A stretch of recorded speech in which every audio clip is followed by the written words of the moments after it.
Dengan menonton video ini, Anda akan memiliki wawasan yang suatu saat akan berguna untuk perlindungan diri dan keluarga dari berbagai gangguan makhluk halus.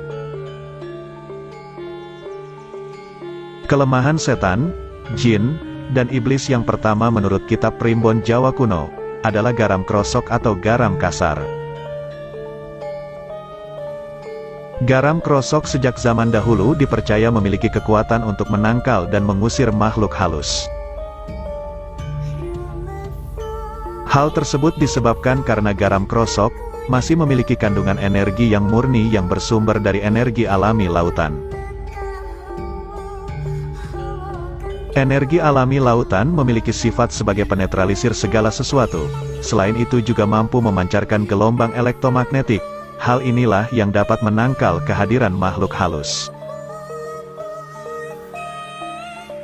Orang zaman dahulu akan menebar garam krosok ini di sekeliling rumah seperti membentuk lingkaran atau pagar, dan tidak jarang, garam krosok ini juga ditebar di pojok-pojok rumah untuk mengusir atau menangkal kehadiran makhluk halus. Dan ketika garam kasar ini mengenai sasarannya, akan terlihat seperti asap tipis yang keluar dan langsung menghilang. Tidak jarang juga ditemukan bercak abu di sekitar garam tersebut. Hampir setiap jenis makhluk halus akan takut dengan benda yang satu ini, dan garam krosok akan menjadi benda pengusir roh halus yang semakin ampuh apabila dibarengi dengan doa-doa tertentu. Kelemahan setan, jin, dan iblis yang kedua menurut kitab Primbon Jawa kuno, adalah daun kelor. Daun yang banyak terdapat di sekitar kita ini, selain rasanya enak jika disayur, ternyata juga dapat dijadikan sebagai benda pengusir roh halus. Daun kelor memiliki kandungan unsur fosfor di mana dapat menyerap energi negatif, dan aroma dari daun kelor sendiri dipercaya sangat dibenci oleh makhluk halus, terutama dari bangsa genderuwo. Ambillah 3 tangkai daun kelor dan pasangkan di atas kusen dan jendela utama rumah Anda. Hal itu dipercaya akan menjauhkan rumah Anda dari gangguan-gangguan makhluk halus.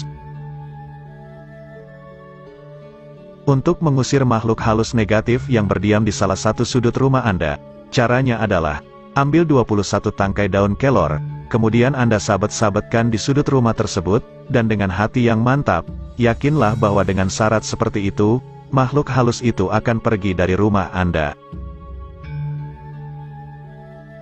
Daun kelor ini juga dapat menghilangkan pengaruh jin atau khodam yang terkadang membuat seseorang menjadi sulit meninggal ketika sudah tiba ajalnya.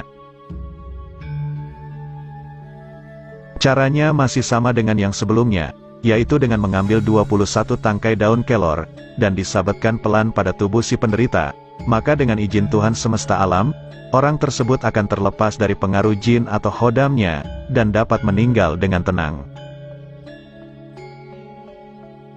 Jika ingin mengobati korban serangan gaib, maka bisa merebus 3 tangkai daun kelor beserta bawang putih dan garam, kemudian setelah dingin, sebelum diminumkan airnya kepada si korban, bacakanlah doa menurut keyakinan Anda.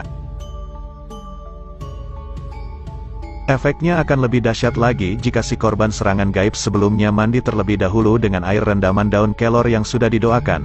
Hal ini akan membersihkan diri dari entitas dan energi negatif yang menempel. Kelemahan setan, jin, dan iblis yang ketiga menurut kitab Primbon Jawa kuno, adalah sapu lidi kawak. Sapu lidi kawak adalah sapu lidi yang sudah lama dipakai, sehingga wujudnya berubah menjadi kaku dan ujungnya sangat tajam, dan sapu lidi kawak yang paling bagus adalah yang ikatannya berasal dari rotan. Sapu lidi kawak menjadi benda pengusir roh halus yang sering dipergunakan oleh nenek moyang kita dalam mengobati orang yang kesurupan. Caranya sangat mudah dan praktis, yaitu hanya dengan memukul kedua telapak kaki orang yang kesurupan sebanyak 3 kali menggunakan sapu lidi kawak. Yakinlah bahwa melalui ikhtiar tersebut, Anda dapat mengusir setan, jin, dan iblis yang merasuk. Orang zaman dahulu, ketika memiliki bayi yang sering menangis saat maghrib maupun tengah malam, Mereka biasa mengatasinya dengan menempatkan sapu lidi kawak ini di dekat si jabang bayi. Letakkan sapu lidi tersebut dengan posisi tegak lurus dan bagian yang tajam menghadap ke atas. Dipercaya sapu lidi kawak bisa menakuti dan menghalau makhluk halus yang akan datang mengganggu. Itulah juga mengapa pada zaman dahulu, banyak simba atau eyang kita yang dengan sengaja meletakkan sapu lidi di atas kusen pintu utama rumahnya. Ada satu jenis lidi yang bernama sodo lanang. Lidi ini dipercaya memiliki kekuatan magis yang dapat menghancurkan makhluk halus, namun tidak mudah untuk mendapatkannya. Sodo lanang adalah satu buah lidi yang berasal dari pohon kelapa ataupun aren yang jatuh menancap tegak lurus menghadap langit. Hal ini sangat sulit ditemukan, karena biasanya lidi yang jatuh dari pohon akan bersamaan dengan pelepah ataupun daunnya. Kelemahan setan, jin, dan iblis yang keempat menurut kitab Primbon Jawa kuno, adalah cermin bulat dan gunting. Bagi Anda yang hidup di lingkungan yang masih kental dengan adat Jawanya, pasti tahu mengenai benda pengusir roh halus yang disebutkan tadi. Cermin bulat kecil